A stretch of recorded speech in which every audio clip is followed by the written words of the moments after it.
Pathian Gopinath Turin GKP Zone Way Unit Platinum Jubilee Kunju Pale Kapale Sarau Tiang Limpingin Lo Takin Kahonge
Tôi một nhá, giống mình này nè, để đó mẹ, để ở bên.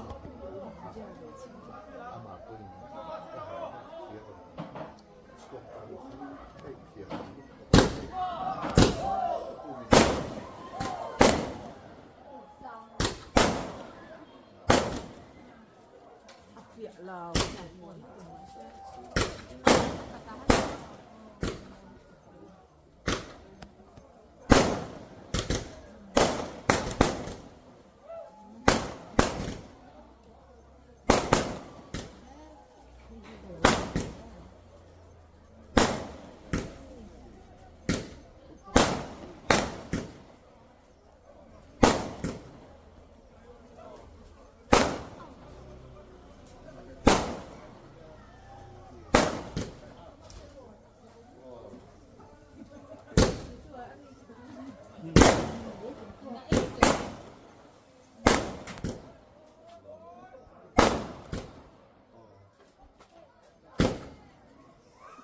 cũng cho là rằng có chung là thu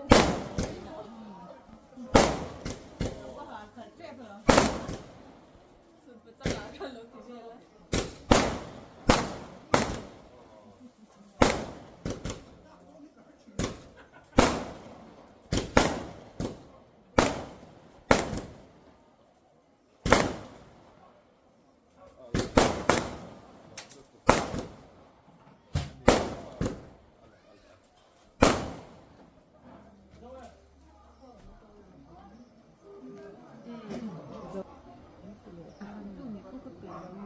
có đồ đầu sao?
Masaling control to lui zanna min ron tel lui tu te kan missionary kan kai san te te in elai bina kan so so ka thalai ni par pi te kan ku pa le ro tu te in zabain talinam jubilee chikai masai kan buk fe so ani report pek sa lo ni be kare maya machok te asoi na kala lare lo be mai zania ero chuan hala ngam kan ti to te kan sei thung do na pathiani miten kola bu chuaya kan plan dam tak te kan tu le be se yang takin kan ti bok thing ya zania la yan chuai tu miten kol tu kan pathian min chu fakin ro se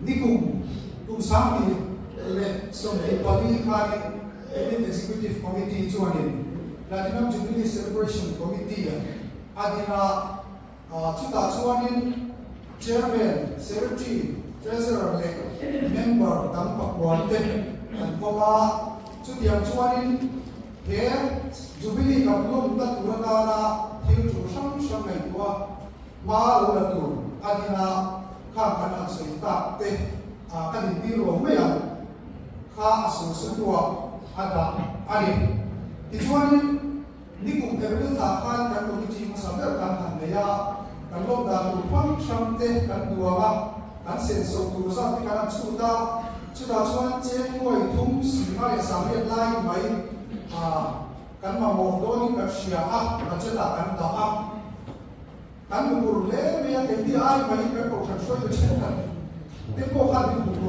ui ani atam le ko ka hati hu mai kan ko sa le ka che simuli kan ko sa ka to ni ve a aba che noi thu chi wa ka ku khat ko thi che wa kan tin aya ang ko le ani ti chuan kan an kal chowa sun kan an tua chowa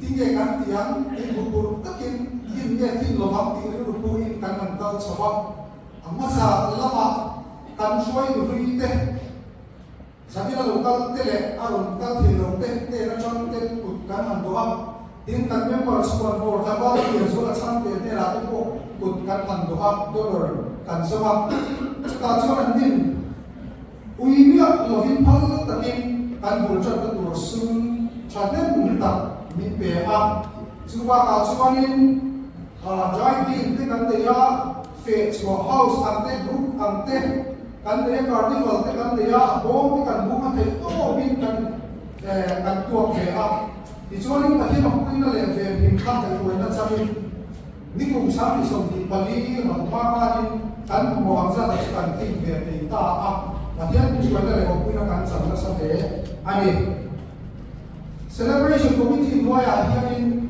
mo ko na hang phang sem som ani a sub committee pen pali kandila sungkesu games and sports sub committee te souvenir sub committee te refreshment sub committee le jubilee praise and worship sub committee te kandila andi hian an sa ro cheu te le takin andi lo thum phe ya an len phe ani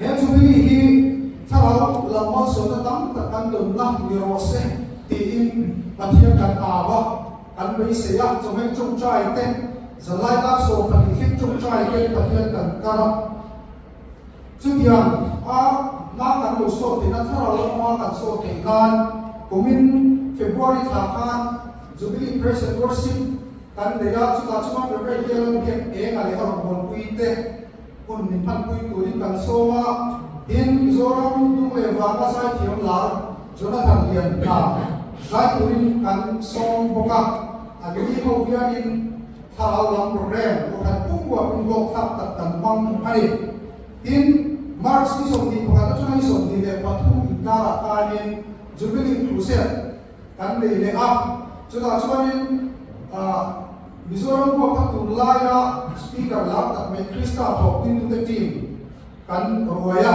robot tu sekali lalu film mangin crusade kalau tak ko kan pungwa hin kan le ani chalai ko kan diamin daksa le ko so ina pada cha kan di a sport na in jubilee ko vene ku kan ti a chuta chun futsal kan kela volleyball kan kela in article sia te kan buat sei a chung ba ba chuan sport activity em mo kan ti a chu dem chon hun kan pa ma chu ba ma chuan in chau chu ma cholai Christian ball unit te kan le chin na a chan na ti in chau area volleyball tournament kan buat se a chu ta chuan in team mi pa team som di pakhat le me che team som lai me ka lo score ka elizon volleyball ko ta volleyball tournament hun tak mai pathian ke ko len kan buat se thei ani ti chuan in event chang chang kan le he jubilee lom na ta na hun kan mak chang chang te refreshment buat se le shin na kan ti a chu ta chuan refreshment sa committee ten an chan ro de takin an len chin ani kan mi chi ke bi missionary ngai sa missionary dil reng reng am chung chai chin kan ni a he jubilee lom na hian kan le san sia kan le lum sia la tina kan missionary kan member missionary chuak me te hi i cha ho i cha chu ka mu kan ti a chu ta chuanin chu le tu te kan man ti la nula ro sang ya hi last minute tak unsecure recognition thila wang aron ho the talama aba kan member missionary te sa la hian an ro ho the ya kian chuan kan in cha chuak the ani kung som sa pamam me kan mu the ta na pathian ma ro lo ni sin te kan suai tu lui min la dam pui te le bo la to te kan bai em chuwa he kan lom na hian an ni te ni te kan lo fe ti in kan te to ka choi mo chu kan tuwa zani la hen chu chu kan hang lo ho ani tim kan celebration ya chu kan lom na a hi chata kan su nu kan chin che kan ko te na ti in souvenir sub committee kan dina souvenir sub committee chang hen nei kan ti sat ma kan print kan logo mo tak mai te hi an ni kai ho na noya kan na ya hei hi tam wa abra ma din ku ya souvenir sub committee ina a design ni a ama wa ni ko mi ni be be su su ke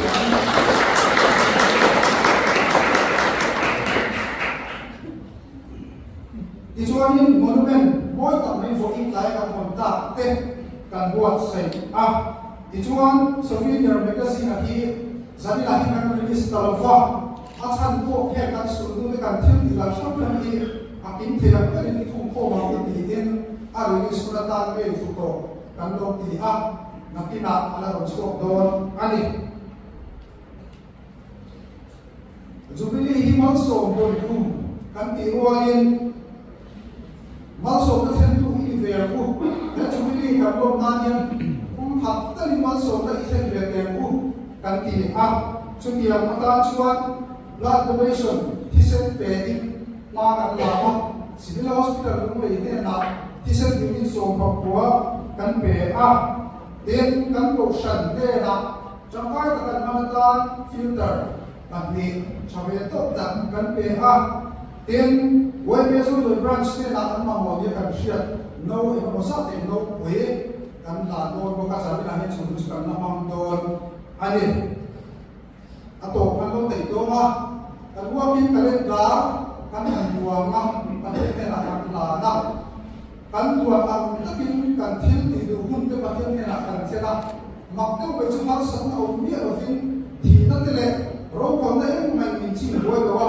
a hun so mai te ma kan te ro ti te ro fin chuan ta kin pa ken te ko na we kan te chi na pa thiam ria pui te pui le ven pui jubilee kan ro man ni chiam ta kin alam chi mal so tam ta min fu ra mal so na kan ni ve the na tu ra min siam tu min din tu Roy the Krista Robbie the Zero Se Amen.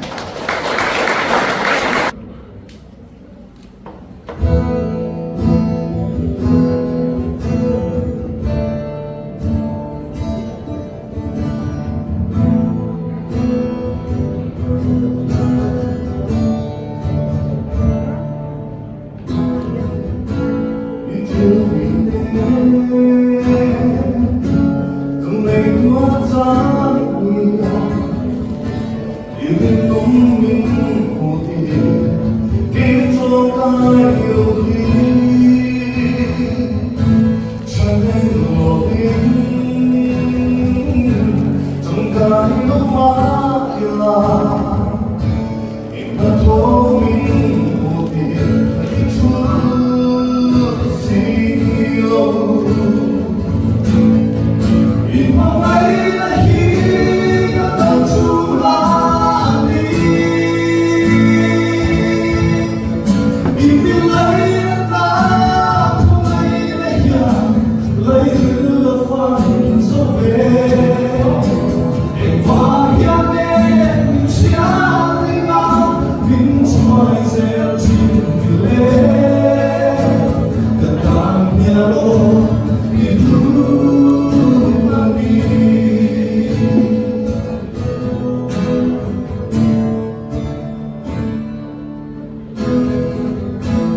만나다니 까민나네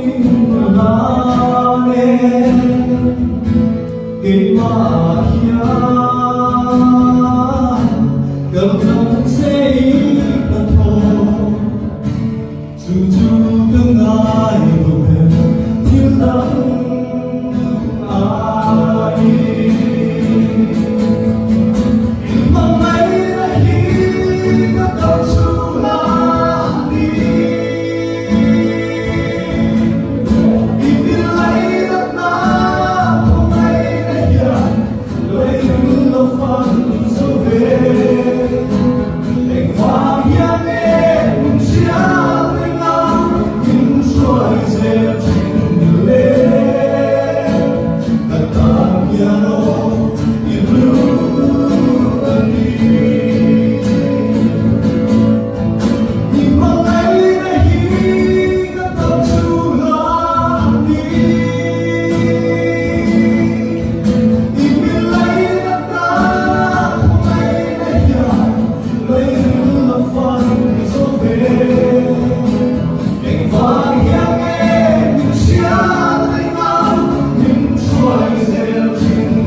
celebration committee this one until ila pena azara hip sari mari tira chwa in kalau sheba maria ba ite pena ti awangin lotu kansoya te payo te ka te ni tia te ni ha so ni ani about one great celebration sana hianin so mo na bunka ne cha ani azani na hian so bun so kan panglo ani Kadang yang ini kan zaman dulu ini kan cuma itu ini kalau buang malam ini biasa boleh kau itu aku pasti dan terima kasih ini lama yang langsung sen ini lama yang langsung yang kajian lama yang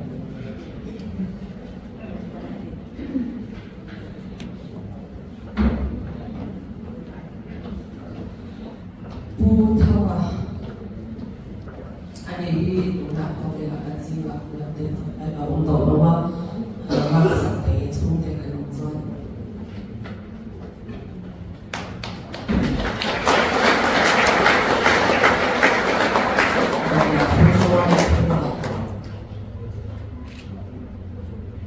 Buzolan kuma. Diberi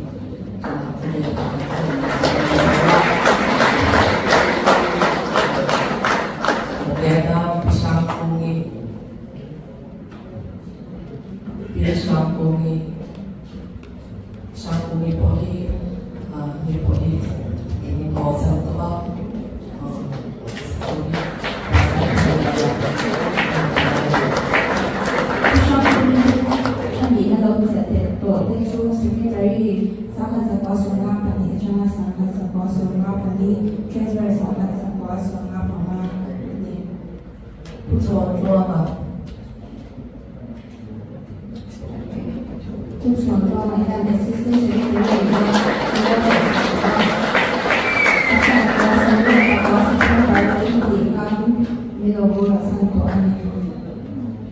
Upah yang kuma.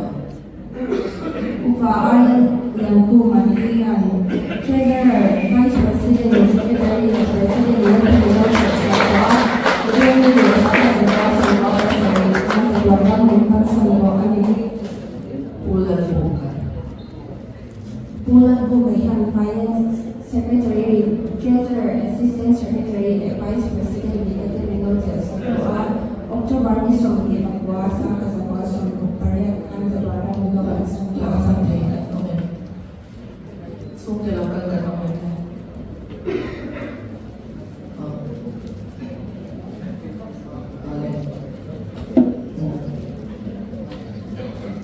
Liana. Pulau yang presiden ini sangat terkuasa mengapa sangat Pulau Liana. di Pulau Sesakoni.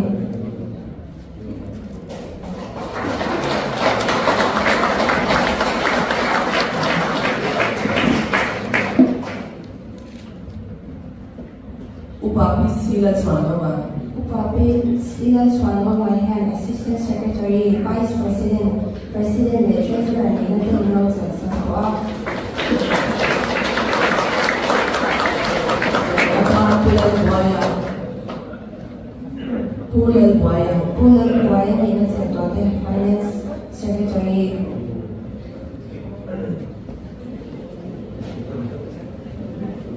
Sekarang terlalu kan orang. Pivachi Ivan Singhui and United Assistant Secretary, sangat terkuasa mengapa. 没米照片的电话就都楼上的呀，这个奇葩。 Pilar Tangihan, Finance Secretary, sangat terkuasa mengapa United Vice President, Vice President, Upapi Yanti. Upapi yang Tangihan Secretary Nina sangat terkuasa mengapa Lokacala sangat terkuasa merupakan United States.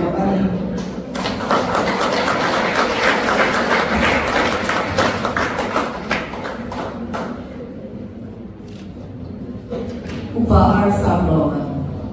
Upa Arsa Global United Finance Secretary, Treasurer and President.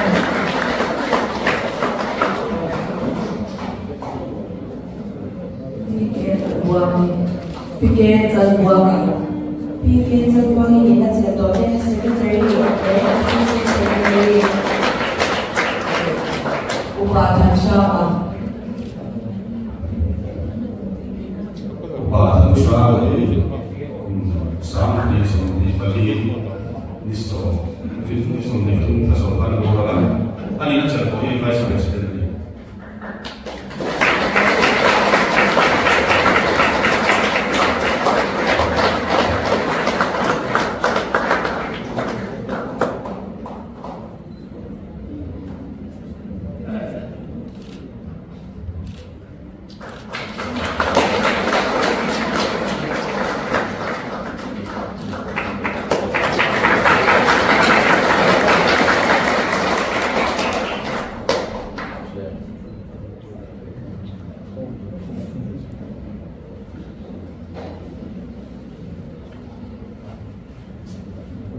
Putila Tanmoya.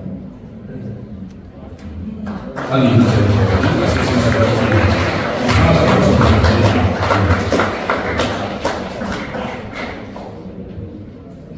Dodiatam Bibi Nongkei.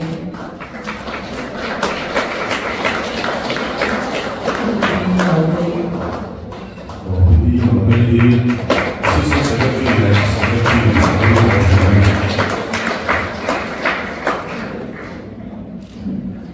Upalina. Upalina. Bubarina ani nak cakap finance secretary. Usaha secretary.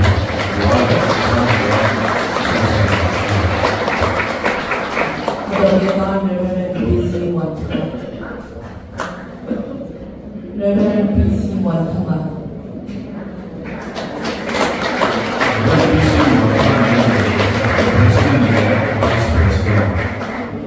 Dodiatam Upazol yang Kuma. Upazol yang Kuma. Upa Joel yang rumah ni cakap vice president, assistant president, Upaan Rongtama. Upaan Rongtama. Upa Roma ni cakap treasurer, usaha secretary.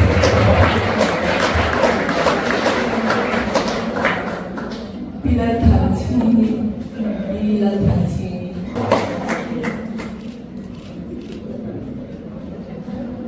Pakir Pamama. Upa Roma, assistant secretary. Kaya matangkian sebenarnya kamera channel kakak kan lo peronyo Upa Bika Kiba upa bika kita ni nak cakap tu. Jadi finance secretary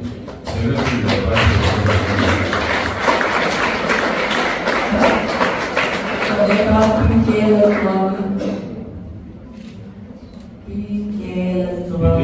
Tuang ni nak cakap tu finance secretary usaha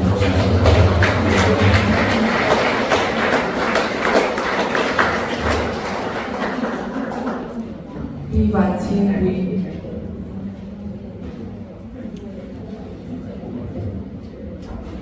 Ivan Cingwi ni nak cakap tu assistant secretary usaha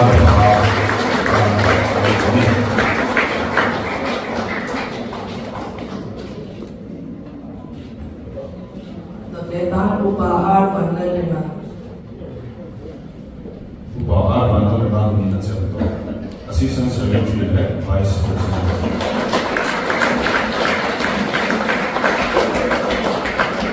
Mereka Upa Bi Rozona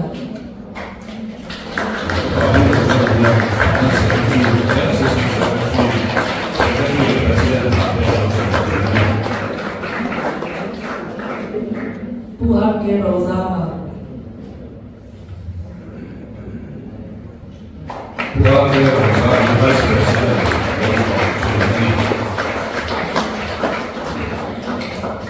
Pusila Rokima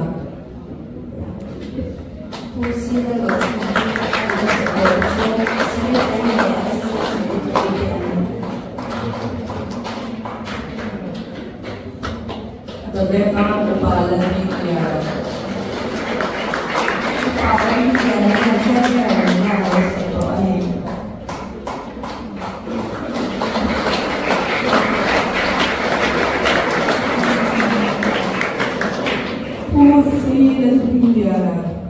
Pusila Pindiara, Assistant Secretary and Finance Secretary.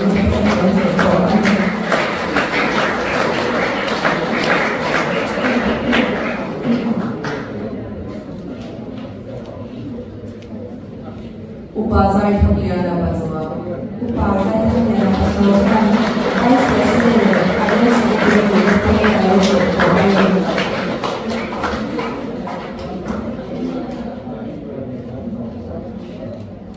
Who are Robin Thaba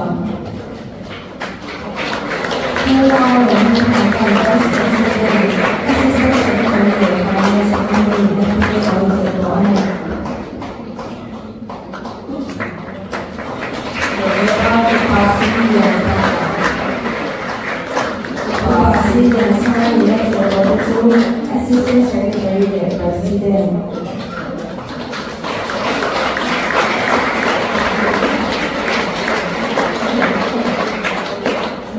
Paden Thaman Samte as the daughter Finance Secretary and Treasurer.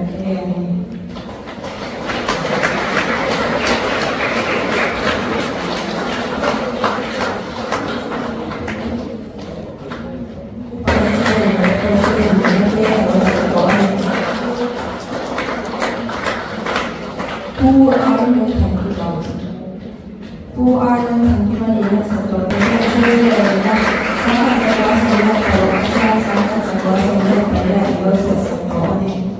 Reverend R. Thamliana. Reverend R. Thamliana, Assistant Secretary and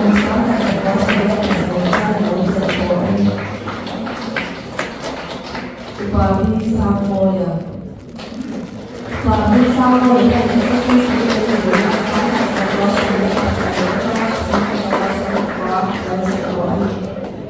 Who are Tansiama? Who are Tansiama?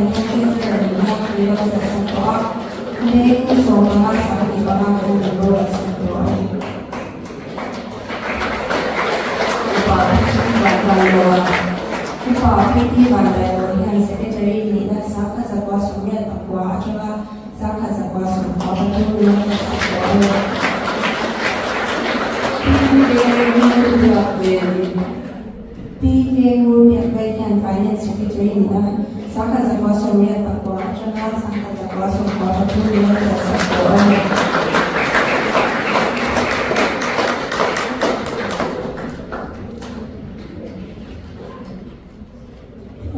Who are the Lungwana? Who are the Lungwana? The vice president, the president, the names and the signs of the government of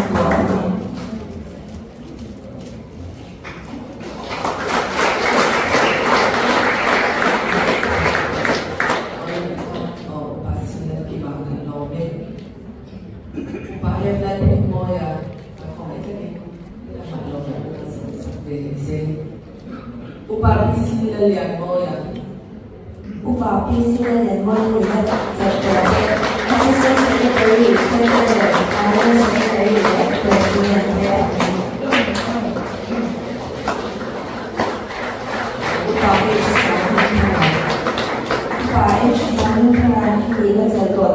Treasurer, Vice President, kung saan isa ang dito yung wala sa ipagkakita ng Paaral Piamoya. Paaral Piamoya ni Sacerdote. Assistant Secretary, Secretary. Upasangya Pasawan. Upasangya Pasawan. Treasurer nila Sangka sa Boso Operator. Wala ka po yung Upakira Roshawa. Upakira Roshawa ni Sacerdote. Assistant Secretary, Vice President, and President in the day of the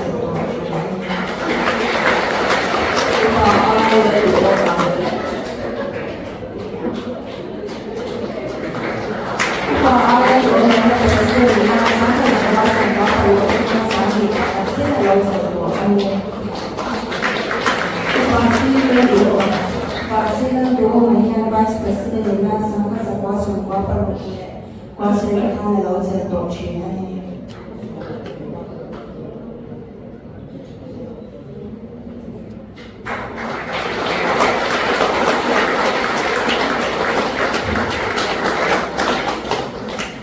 PRs of Hanoi.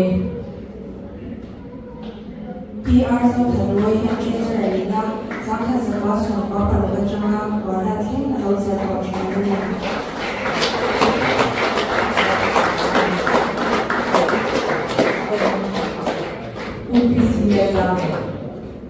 UPC Nazama yan Assistant Secretary nila Sangha sa Boso Operator.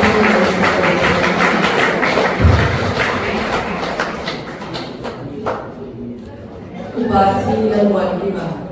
Upasila Wandiba ni Sacerdote. Finance Secretary, Treasurer, President de la Unión.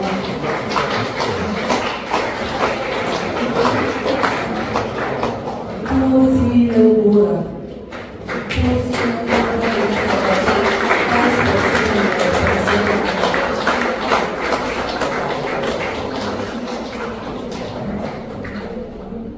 Upapi Sigal Samaya. Secretary, Vice President, and President.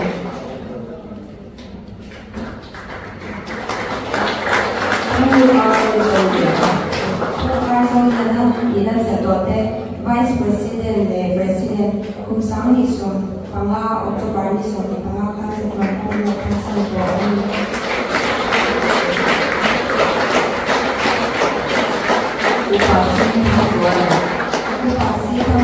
Vice President, Dr. March Sami,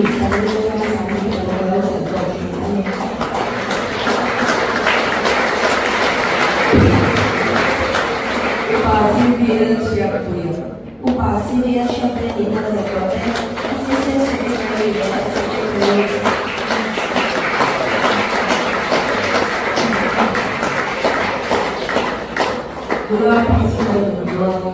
Mula Pisila Nutron in the Sacerdote, Finance Secretary,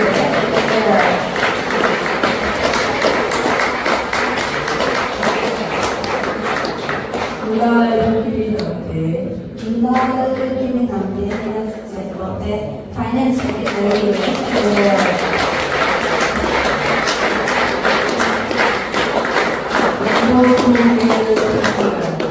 Voto pela Secretaria da Sacerdote, Secretary, Vice President, and President.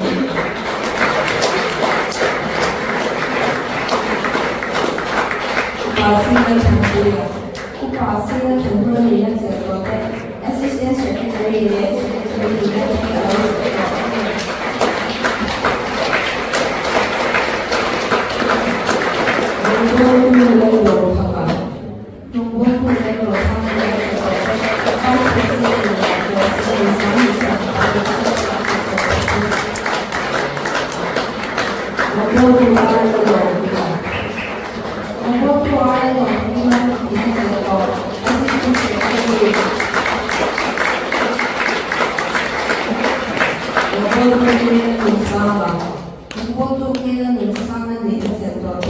Assistant Secretary, Secretary, Vice President, and President.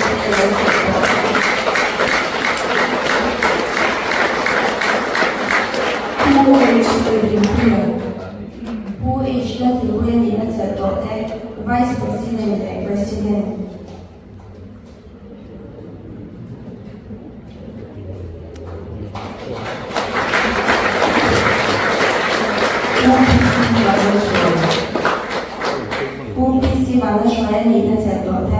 Assistant Secretary, Secretary, Vice President,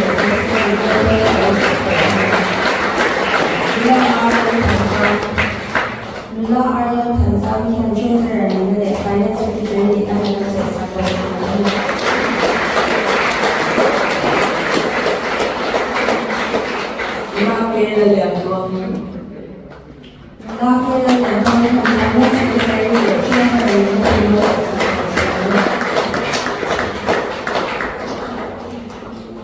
Who are the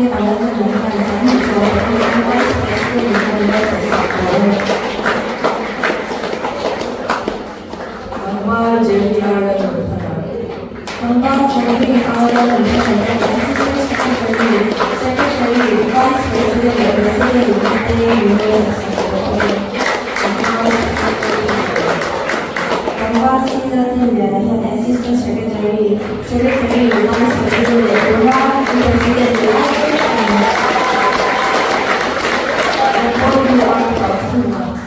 Membuat art pasuna yang sami sombaya da Presiden Ivan Milo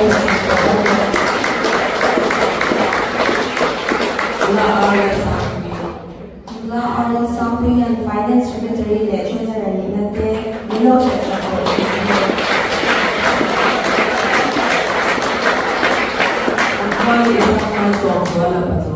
Tanggal isang masong wala patrol yang Assistant Secretary, Secretary of the President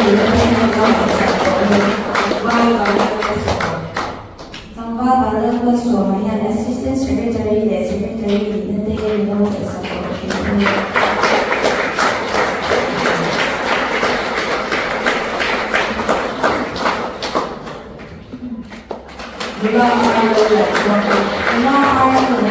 Finance Secretary dan Treasurer Ninate Milo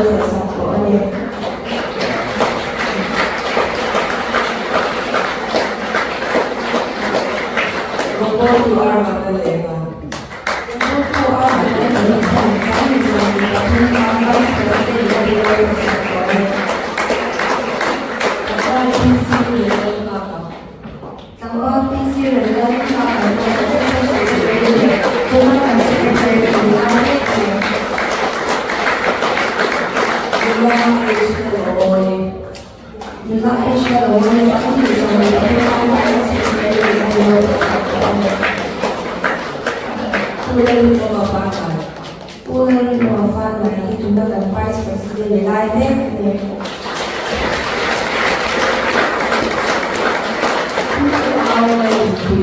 Who are the employees who are the Assistant Secretary in the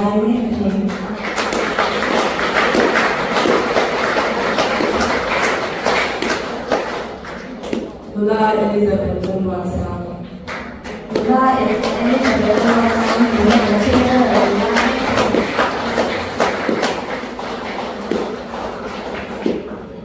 Lula Wala Lopulit Lula Wala Lopulit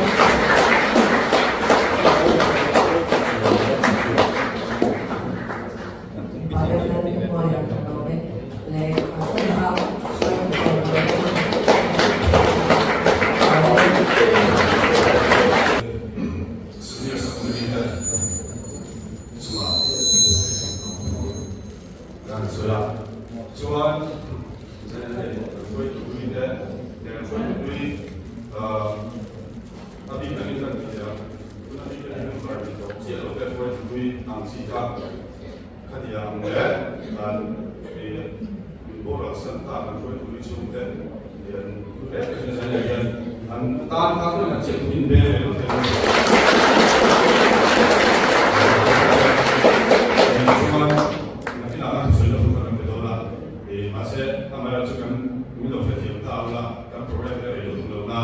mi patunta dan monga pakatin mi ngase kan kedone kami ta tu so kan kalau ni ko dia contoh lahir trial mereka kan ni trial kan so kami so dia ni sai so dia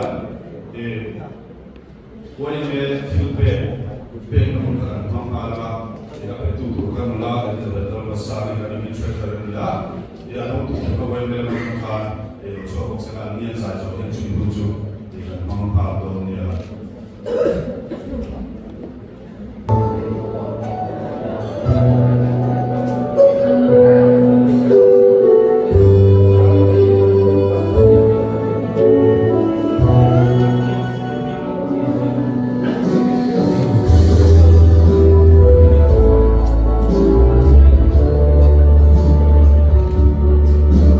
But the cheap I own, so I need more than I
Sage Suome.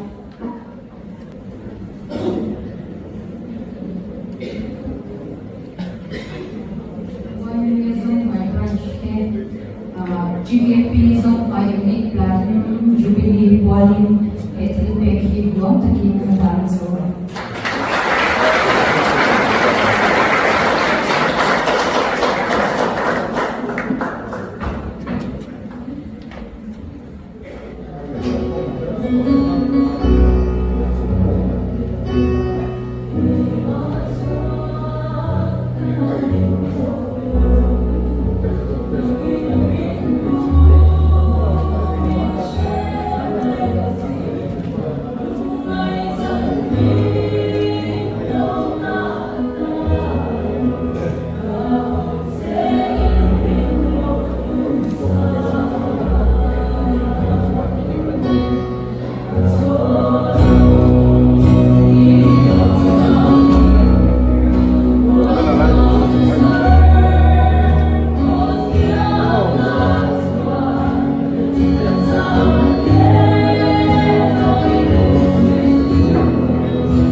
chu fucking official Kini President of Paul so lagi ini kecuali Platinum Jubilee itu punya alian sesang kasanwahi lo yang lana cek.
President